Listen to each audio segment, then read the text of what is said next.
Good morning all of you. आज हम लोग पिछले दिनों में आपने पढ़ा कि केमिकल काइनेटिक्स चैप्टर चला था, उसके सारे वीडियो देखिए, सारे क्वेश्चन सॉल्व करेंगे। आइए हम क्लास 12 के लिए यूनिट नंबर 5 सरफेस केमिस्ट्री की बात करते हैं। यूनिट नंबर 5 सरफेस केमिस्ट्री की बात करते हैं। तो सरफेस केमिस्ट्री माने पृष्ठ रसायन, इसका हिंदी क्या होगा? पृष्ठ रसायन। आइए आज हम लोग पृष्ठ रसायन के बारे में जानते हैं। पृष्ठ रसायन क्या होता है? रसायन विज्ञान की वह शाखा जिसके अंतर्गत सतह अथवा अंतरा पृष्ठ पर होने वाले प्रक्रमों का अध्ययन किया जाता है, सरफेस केमिस्ट्री कहलाता है। ध्यान दीजिएगा, रसायन विज्ञान की वह शाखा जिसके अंतर्गत सतह अथवा अंतरा पृष्ठ पर होने वाले प्रक्रमों का अध्ययन किया जाता है, सरफेस केमिस्ट्री कहलाता है। अब ध्यान दीजिएगा, सपोज कीजिए कोई ठोस पार्टिकल है, ये कोई ठोस पार्टिकल है,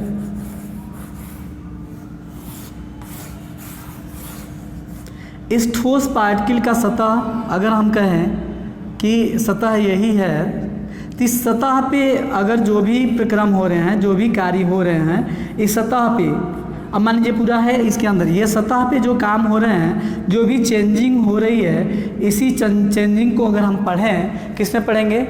सरफेस केमिस्ट्री में पढ़ेंगे। अब जैसे मान लीजिए ऊपरी सतह पे क्या हो रहा हो? संक्षारण हो रहा हो, देखिएगा संक्षारण हो रहा हो, ऊपरी सतह पे क्या हो रहा है? संक्षारण हो रहा हो, क्रिस्टलीकृत हो रहा हो, क्रिस्टलीकृत हो रहा हो, क्रिस्टलीकृत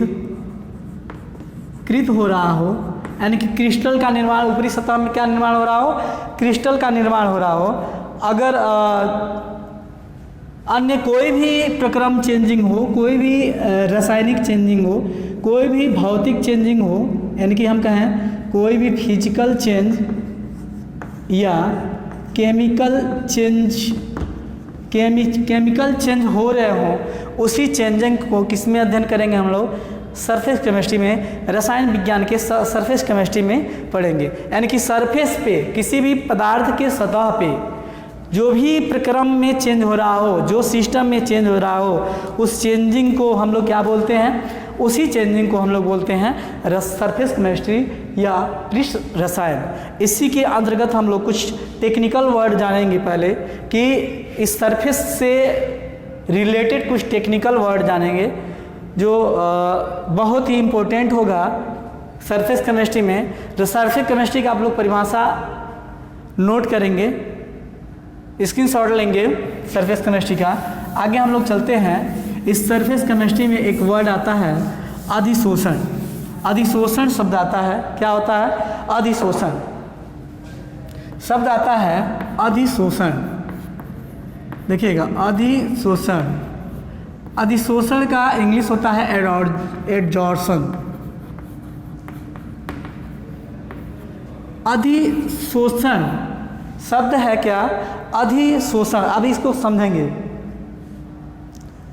सपोज कीजिए ये कोई ठोस पार्टिकल है, ये कोई ठोस पार्टिकल है,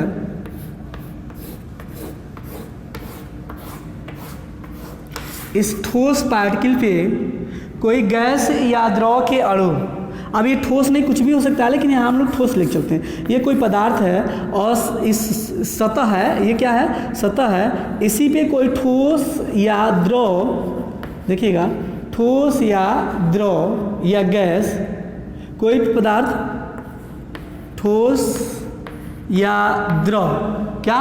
ठोस या द्रव या गैस, ये इसकी प्रकृति क्या हो सकती है? ये जो देखिएगा, ये सतह है, सतह पे कोई ठोस गैस, यानी कि ये क्या होना चाहिए? ठोस, द्रव या गैस, इसके सतह पे क्या हो? इस पदार्थ के सतह पे अधिशोषण हो या आकर्षित हो, या ग्रहण करे या आकर्षित करे तो क्या कहलाता है, उसे कहते हैं अधिशोषण। तो परिभाषा देखेंगे, किसी ठोस या द्रव के सतह पर किसी पदार्थ का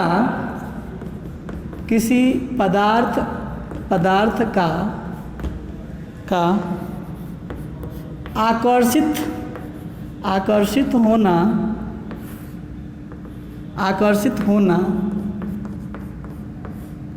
या ग्रहण करने की घटना को, आकर्षित होना या ग्रहण करने की घटना को या प्रक्रम को अधिशोषण कहते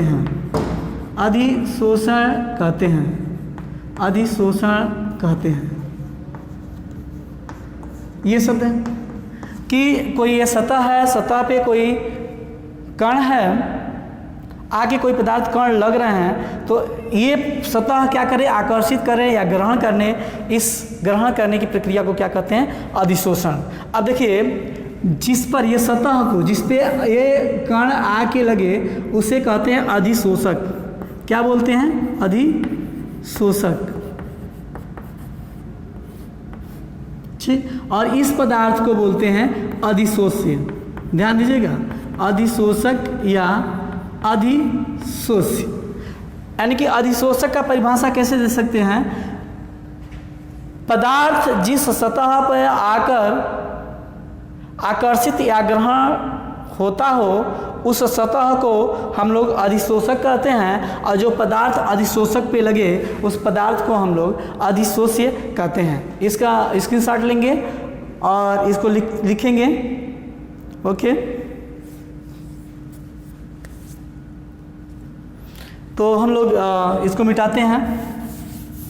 दो शब्द आया, अधिशोषक और अधिशोष्य। ध्यान दीजिएगा, एक आया अधिशोष्य, तो अधिशोषक की बात करते हैं, अधिशोषक।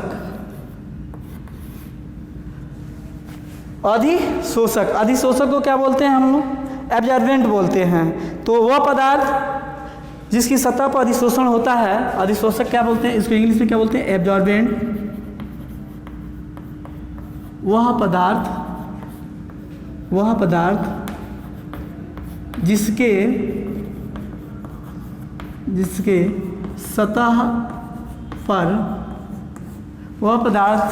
सतह पर अधिशोषण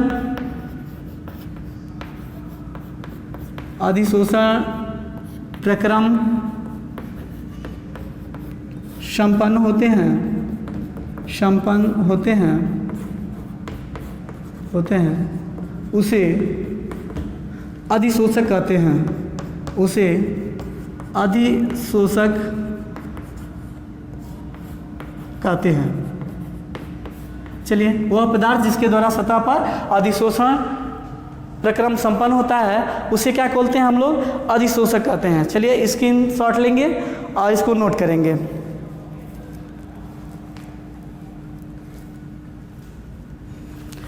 अगला क्या होगा, अधिशोषक हो गया, अधिशोष्य। अधिशोष्य को भी देख लेते हैं। अधिशोष्य, एब्जॉर्बेट, ये एब्जॉर्बेंट था, ये एब्जॉर्बेट। अधिशोष्य को क्या बोलते हैं, अधिशोष्य को बोलते हैं एब्जॉर्बेट। किसे कहते हैं एब्जॉर्बेट, वह पदार्थ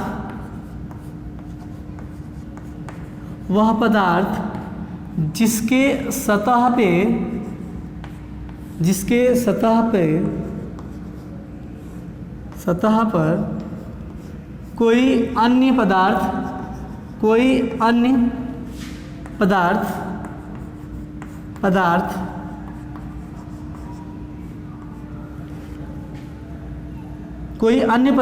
आकर्षित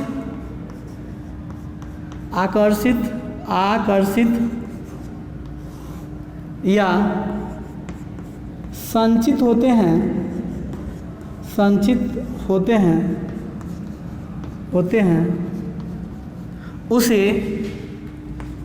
उसे अधिशोष्य कहते हैं, उसे अधिशोष्य कहते हैं। क्या बोलते हैं उसे? अधिशोष्य कहते हैं। स्क्रीनशॉट लेंगे, इसका स्क्रीनशॉट लेंगे, आगे बढ़ेंगे, फिगर के साथ आप लोग देखेंगे। इस एग्जाम्पल आप देख लीजिए।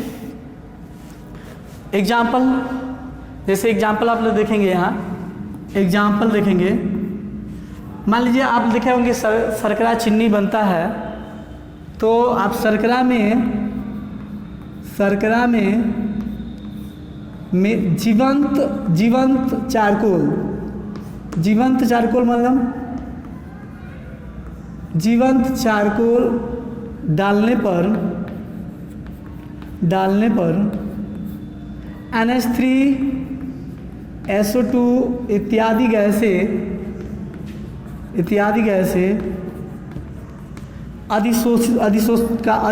गैसों का अधिशोषण हो जाता है। अधिशोषण हो जाता है। ओके, स्क्रीनशॉट लेंगे, लीजिए स्क्रीनशॉट। एक टर्म आता है अवशोषण, एक टर्म क्या आता है? अवशोषण।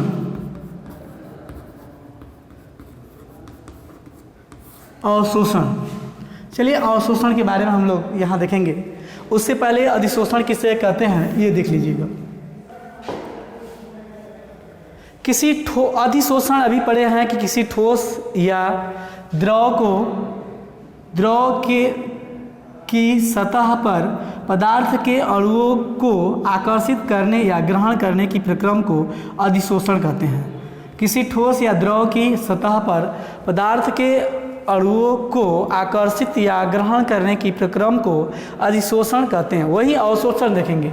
किसी पदार्थ के अणुओं के किसी ठोस या द्रव के अंदर, देखिएगा यहाँ सतह पर लिख रहा है और यहाँ क्या लिख रहा है? अणुओं के किसी ठोस द्रव के अंदर समान रूप से वितरित होने की घटना अवशोषण कहलाती है।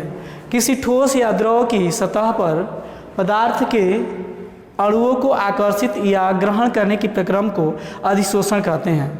वही अवशोषण क्या कहते हैं? ठोस या द्रव के अंदर समान रूप से वितरित होने की घटना को क्या कहते हैं? अवशोषण। थोड़ा देखिएगा, सपोज कीजिए ये कोई पदार्थ है, क्या है? कोई पदार्थ है, अधिशोष्य पदार्थ है। देखिएगा ये पदार्थ है, इस पदार्थ के ऊपर केवल उसके सतह पे कोई अधिशोष्य हो, क्या हो? केवल सतह पे हो, उसे कहते हैं शोषण। अब ये देखिएगा, ये अधिशोषक है और ये जो इसके सतह पे लगा है ये बोलता है अधिशोष्य। ये कहाँ है? केवल पदार्थ के सतह, अधिशोषक के सतह पे है, तो इस प्रक्रिया को क्या बोलते हैं? अधिशोषण। यानी कि सतह पे केवल आके कोई अधिशोष्य लगे या कोई पदार्थ, कोई भी धूल कण के यहाँ लगे, केवल सतह पे लगे, उसे बोलते हैं हम लोग अधिशोषण। लेकिन अगर यही अवशोषण की बात करें, ये मान लीजिए कोई पदार्थ है और पदार्थ के अंदर समान रूप से कोई अधिशोष्य समान रूप से वितरित हो जाए। किस रूप से वितरित हो जाए? समान रूप से। अब ये मान लीजिए अधिशोषक है और ये आपका क्या है? अधिशोष्य है। अधिशोष्य क्या हो रहा है? अधिशोषक के अंदर सतह पे अधिशोष्य,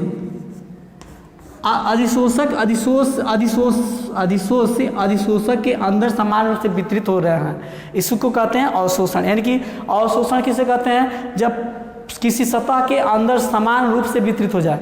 जैसे मान लीजिए एग्जाम्पल, अगर हम बात करें, आप स्याही चाक में, स्याही कहाँ? चाक, स्याही में चाक को डुबोएं। किसको डुबोएं? चाक को डुबोएं तो क्या होता है? स्याही चाक के अंदर समान रूप से वितरित हो जाती है, इसे कहते हैं अवशोषण। अगर यही चारकोल वाला एग्जाम्पल है, चारकोल क्या करता है, एग्जाम्पल देखिएगा, चारकोल क्या करता है, जीवित जो चारकोल होता है वो NH3SO2 इत्यादि गैसों को अपने सतह पे ले लेता है, तो उसे कहते हैं अधिशोषण, और इसको क्या बोलते हैं, अवशोषण। आज बस इतना ही, कल हम लोग आगे बढ़ेंगे, मैकेनिज्म आप अधिशोषण पढ़ेंगे बस। ओके, धन्यवाद।